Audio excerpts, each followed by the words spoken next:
네, 사도행전 25장의 신학적 배경적 설명을 드리겠습니다. 25장의 묵상 가이드죠. 25장은 바울이 여전히 가이사라의 로마 구치소에 갇혀 있습니다. 처음 그가 가이사라에 구금되었을 때 총독은 벨릭스였는데 이 총독이 베스도로 바뀌었습니다. 베스도는 로마가 유대 지방을 관할하라고 보낸 총독이었으므로 역시 유대인들과의 관계를 잘 가져가야 했습니다.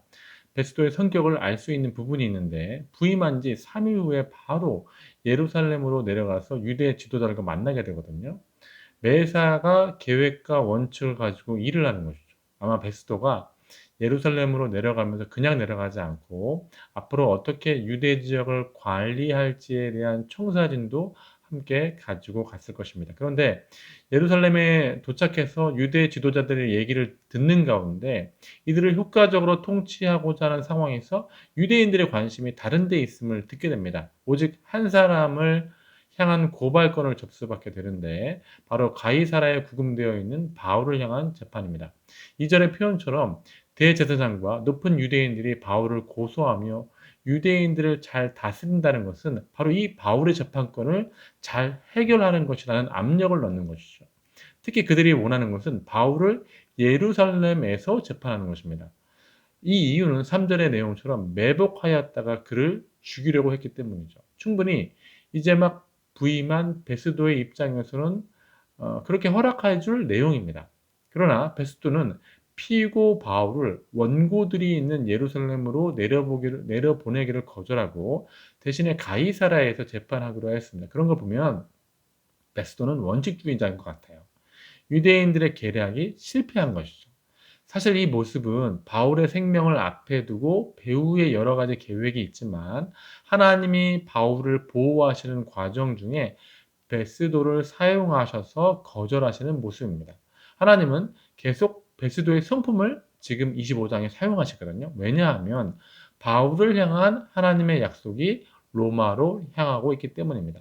자, 이제 가이사라에서 열린 재판은 유대인들의 거짓 증거가 난무했습니다. 그들은 확실한 죄의 증거 대신에 7절의 표현처럼 많이 둘러서서, 즉 사람의 무리수로 바울 한 명을 완전히 나쁜 피고인으로 몰아세웠거든요.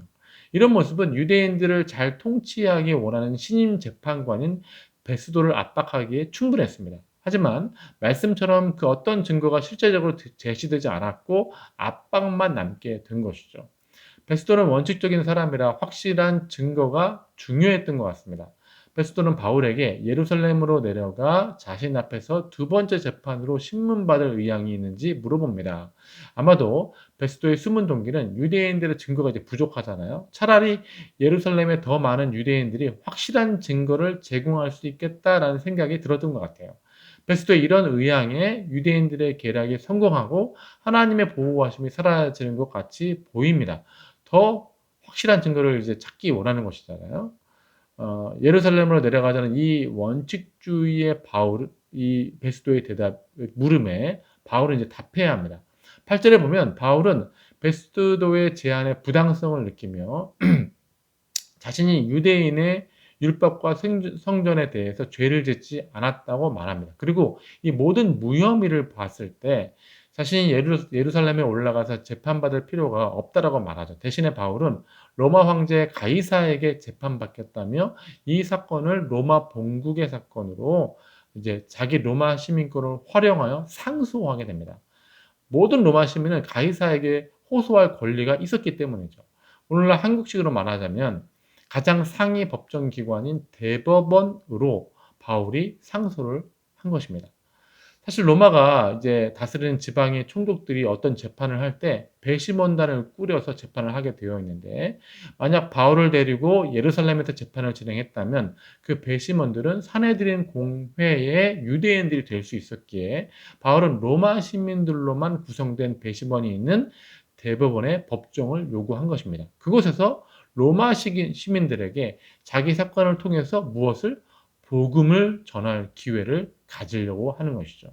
이런 뜻밖의 상소가 원칙주의자인 베스도의 입장에서도 더 적합하다고 느꼈을 것입니다. 베스도도 지금 사실 되게 난감한 상황이라 이 문제를 외부로 이제 끌어낼 수 있게 된 것이죠. 베스도는 이제 그 상소를 받아들이게 됩니다. 이제 바울은 다시 가이사라에서 구금되었는데 13절 이하의 내용은 바울이 갇혀 있는 가이사라에 당시 유대 왕인 헤롯 대왕의 후손인 헤롯 아그리파 2세가 방문하게 됩니다. 그는 이제 주 40년부터 100년까지 유대 땅을 다스렸던 로마가 허락해준 유대인 왕이었어요. 당시 로마는 각 점령국의 문화를 그대로 인정해 주기 위해서 친로마의 왕을 세워서 간접적으로 주변 국가를 다스렸는데 헤롯 아그리파는 그렇게 세워진 헤롯 대왕의 자손인 거예요. 로마가 보낸 총독과 헤롯 왕조는 서로 간의 이 친밀감을 적당하게 잘 유지했는데요. 되게 총독은 군사력에 대한 권세를 가졌고 헤롯 왕조는 성전과 제사장 제도에 대한 권세를 가지고 있었습니다. 베스도는 아그리파 방문이 재판에 도움이 될까 생각을 하게 되는 거죠. 왜냐하면 아그리파는 유대인으로서 지금 유대인과 바울의 종교적인 내용을 자신보다 더 잘 이해할 수 있다고 생각을 한 것입니다. 20절에 보면 베스도가 그동안 얼마나 난감했는지 알 수 있으며 아그리파가 흥미를 가지며 바울을 만나기를 원한다고 하니까 그 다음날 바울을 위한 청문회, 바울 청문회를 바로 진행합니다. 그 변론이 이제 26장에 나와 있는 거예요. 25장 23절부터는 이 청문회를 준비하는 모습이 담겨져 있는데요. 이 청문회에는 당시 이제 지방 로마 관료들이 모두 참석하고 유대 왕을 모셔서 엄격하고 장엄하게 치르는 청문회가 되었습니다. 이 중간의 청문회는 바울이 전혀 예상하지 못했던 청문회였습니다. 그러나 이 길이 마치 예수님의 길 같아요. 예수님이 그러하셨듯이 바울도 유대 왕과 로마 총독 앞에서 재판을 받고 있으며 이제는 로마로 향하는 가운데 있는 것이죠. 이 재판들은 예수님이 그의 사명을 완수하시는 과정 중에 하나였습니다. 예수님이 모든 재판 과정을 통해서 복음을 완성하셨죠. 바울의 복음 전도 역시 이 모든 과정을 지나야 할 것입니다. 바울이 정확히 예수님의 길을 걷고 있습니다. 우리는 25장을 읽으면서 여러 불리한 상황에서도 바울에게 지혜를 주시는 하나님을 만날 수 있으며 바울이 걷는 예수님의 길을 하나님이 지지하고 붙들어 주심을 발견할 수 있습니다. 더 궁금한 것은 이제 26장에 나오는 바울의 변론이겠죠. 25장을 읽으면서 우리는 두 가지를 질문해 볼 수 있는데요. 첫 번째, 바울은 지금 2년 이상 총독이 바뀌어도 계속 가이사라에 구금되어 있습니다. 바울에게 그 2년 동안의 시간은 어떻게 해석되어질까요? 억울한 시간으로 신세한탄을 했던 것 같지는 않습니다.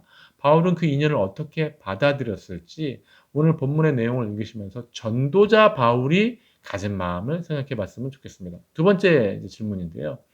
24절부터 27절을 읽어보시면 원칙주의자인 베스도가 바울의 무혐의를 확인했습니다. 베스도는 바울에게 어떤 인상을 받았을까? 왜 그를 무혐의로 인정해주고 있을까? 사실 바울을 담당했던 모든 로마 관료들은 계속해서 무혐의를 발견하는 모습에서 바울이 보여주고 있는 그리스도인의 삶이라는 것이 있거든요. 그 그리스도인의 삶이 무엇이었을지, 외부인들이 한 죄수를 감옥에 놓고 계속해서 무혐의를 발견하는 그리스도인의 삶이 무엇인지, 그리고 그 법규를 끝까지 따라가는 삶이 무엇인지 함께 생각해 봤으면 좋겠습니다. 이 한 주간 25장을 읽으면서 저와 여러분의 삶 가운데 은혜가 있기를 바랍니다. 자, 한번 기도하겠습니다. 주님 감사합니다. 25장을 읽으며 이 한 주간 가운데 깊이 하나님의 말씀을 상고하고자 합니다. 그때 우리에게 지혜를 주시고 명철을 주시옵소서. 이 묵상의 시간 가운데 성령께서 함께하여 주시옵소서. 예수님의 이름으로 기도드리옵나이다. 아멘.